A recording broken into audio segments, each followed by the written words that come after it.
हरे कृष्णा। जय पतित पावन गोविंद भगवान की जय। इस्कॉन पनीटी धाम की जय। राधा जनार्दन निश्चिंद प्रहलाद महाराज की जय। जगत कृष्ण प्रभुपाद की जय। इस्कॉन गुरुवर्ग की जय। सर्वस्वामी गण की जय। पंचतत्व भगवान की जय। नमाचार्य श्री हरिदास ठाकुर की जय। निताई गौर प्रेमानंदे। हरि हरि बोल। हरे कृष्ण। तो आजकेर এই ছোট্ট একটা ভিডিওতে আপনারা সম্পূর্ণ দেখতে পাবেন যে ভগবানের আরতি কীভাবে করা হয় এবং আরতিতে কী কী লাগে। তো চলুন শুরু করা যাক ভগবানের আরতি। ভগবানের আরতিতে 7টি উপাচার লাগে। প্রথম ধূপ, তারপরে দীপ, তারপরে শঙ্খজল, তারপরে রুমাল, তারপরে পুষ্প, তারপরে চামর, তারপরে ময়ূর পাখা। শীতকাল ব্যতীত ময়ূর পাখা দেখানো যায়, যেহেতু এখন শীতকাল চলছে তাই ময়ূর পাখাটা ব্যবহার করা হয়নি। চামর পর্যন্তই ভিডিওটি করা হয়েছে। তো প্রথমে ধূপ ভগবানের সর্বাঙ্গে 7 বার এবং গুরু পরম্পরা এবং ভক্তদের উদ্দেশ্যে 3 বার করে দেখাবেন। তারপরে প্রদীপ চরণে 4 বার, নাভিতে 2 বার, মুখমণ্ডলে 3 বার এবং সর্বাঙ্গে 7 বার শুধু বিষ্ণু তত্ত্বের জন্য। নাহলে গুরু পরম্পরা এবং ভক্তদের উদ্দেশ্যে 3 বার করে দেখাবেন। দেখানো হয়ে গেলে প্রদীপটি কী করবেন, বাইরে কোনো ভক্ত থাকলে তাদের উদ্দেশ্যে এটি দিয়ে দেবেন তার কাছে, যাতে তারা এই প্রদীপের আওতাটা নিতে পারে নিজের মস্তকে। ভগবানের আরতির সরাসরি আশীর্বাদ লাভ করতে পারবে প্রদীপের মাধ্যমে। তো তারপরে আসবে শঙ্খজল। শঙ্খজল ভগবানের শিরোদ্দেশে দেখাবেন।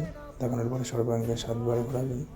7 বার ঘুরিয়ে বিষ্ণু তত্ত্ব দেখানোর পরে ওটা একটি ঘটিতে রাখবেন যাতে সবার মস্তকে ছিটিয়ে দেওয়া যায়।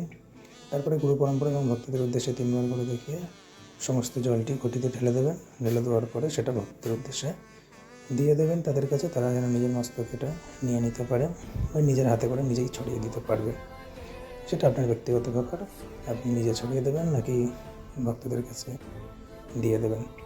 তারপর জল দেখানোর পরে অবশ্যই রুমাল দেখানো উচিত, কারণ মোছাতে হবেন, তাই রুমাল দেখাবেন সর্বাঙ্গে 7 বার করে বিষ্ণু তত্ত্বদের এবং ভক্তদের উদ্দেশ্যে 3 বার করে, গুরু পরম্পরার উদ্দেশ্যে 3 বার করে দেখাবেন।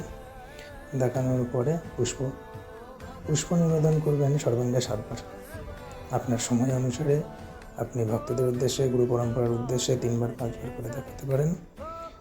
দেখানোর পরে প্রত্যেকটা বিগ্রহের উদ্দেশ্যে এই পুষ্প তাদের চরণে নিবেদন করবেন। হ্যাঁ, গুরু পরম্পরা এবং ভক্তদের উদ্দেশ্যে দেওয়ার আগে বিষ্ণু তত্ত্বের দেখানো হয়ে গেলে, দেখানোর পরেই বিষ্ণু তত্ত্বের চরণে অবশ্যই পুষ্প নিবেদন করবেন। তারপরে গুরু পরম্পরা দেখিয়ে তাদের চরণে পুষ্প নিবেদন করবেন এবং ভক্তদের উদ্দেশ্যে দেখাবেন। পুষ্প যদি থাকে বা যদি নাও থাকে, ভগবানের চরণ থেকে নিয়ে কিছু পুষ্প ভক্তদের উদ্দেশ্যে বাইরে দিয়ে দেবেন, যাতে তারা সেটা ঘ্রাণ নিতে পারে, সুগন্ধিটা ঘ্রাণ নিতে পারে। তো পুষ্পের পরে চামর দেখাবেন সময় অনুসারে, কোনো নিয়মাবলী নেই, আপনার সময় অনুসারে আপনি চামর দেখাবেন। একটা টাইম থাকে, 15 মিনিট, 20 মিনিট আরতি, 25 মিনিট আরতি করতে হয়। তো যে সময় আপনি আরতি করবেন সেই টাইমটা দেখবেন যে কতক্ষণ টাইম ধরে আপনি আরতি করবেন। টাইম অনুসারে আপনি চামর ঘোরাবেন। চামর ঘোরানোর পরে ভক্তদের উদ্দেশ্যে চামরটা দেখিয়ে দেবেন।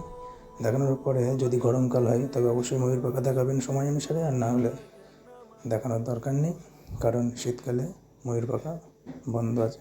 তো এখানেই সম্পূর্ণ ভিডিওটি সমাপ্ত করছি, যেহেতু ময়ূর পাখাটা দেওয়া নেই। তো আশা করি সকলের ভালো লাগছে, আর যদি ভালো লেগে থাকে তবে অবশ্যই ভিডিওটি শেয়ার করে দেবেন এবং লাইক কমেন্ট করে দেবেন। হরে কৃষ্ণ।